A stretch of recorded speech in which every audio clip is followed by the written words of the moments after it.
while I believe that climate change exists, while I believe, for obvious reasons, you can't have 7 billion people on the planet without doing something to the planet, you also need to be realistic about what can be done if you want to still live in the 21st century. Well, John Kerry has said that even if we went back to the 19th century, even if the United States went way back to the bad old days of its own history and way back before you were able to fly all over the country, to be able to make things in giant factories, well, it wouldn't actually do enough. And this is America talking. We could go to zero tomorrow, and the problem isn't solved. We could go to zero tomorrow and it wouldn't fix anything. Why? Because, of course, China, under the Paris deal, can keep spewing crap into the air until 2030. They promised to go zero by not 2050, but by 2060. They're not going to lose jobs in these areas. They're going to create jobs.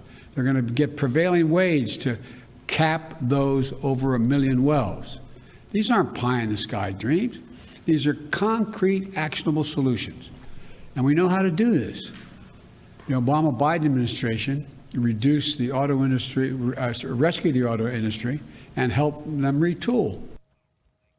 Laura, he was right the first time. The Obama-Biden administration did reduce the auto industry. They spent $23 billion on a United Auto Workers Union bailout, if you'll remember. This was a sweetheart taxpayer-funded deal to shield their union friends from taking pay cuts during the auto bankruptcies, period. But the biggest joke of today was that banning of new gas and oil leases is going to create more jobs. He says, well, they can close those abandoned wells.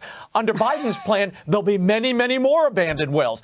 More green jobs means more money in your pocket at the end of the month. Yeah, but the money landed in somebody else's pocket. Obama and Biden promised 5 million green jobs as part of that $787 billion stimulus package. They never hit their goal. And remember, they counted janitors, cleaners, and bus drivers as green jobs. Well, I'm sure there'll be some jobs.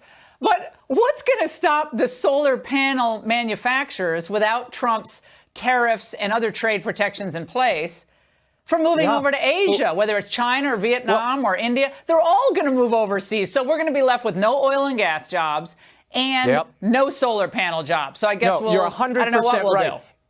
Well, Lauren, it was China that put Solyndra out of business. Remember that. Yeah. It really is the job of the media, though, to hold these politicians accountable and call out errors, which is why it is astounding that after years of ruthlessly fact-checking Trump, the Washington Post has announced they're backing off of Biden and discontinuing their presidential lie tracker, Laura. Glenn Kessler tweets, we have no plans to start a Biden false or misleading claims tracker, just as we had no plans at this point to start a Trump tracker. The constant tweeting of falsehoods forced our hand, but we will have an open mind if the need arises, and we'll consider one. But wait a second, Raymond. Jim Acosta over at CNN, he believes the fact checkers should not be packed away just yet.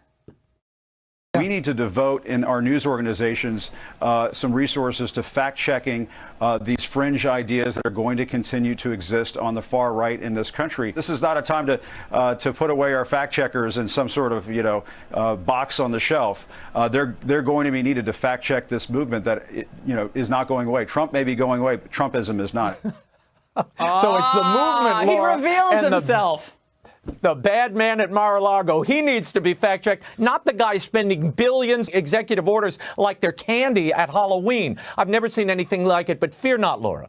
The Los Angeles Times is stepping into the gap. They have launched a new project called Covering Kamala Harris, which they say is a beat dedicated to her historic rise to the White House, or at least the Naval Observatory. I guess they don't realize the vice president doesn't live at the White House.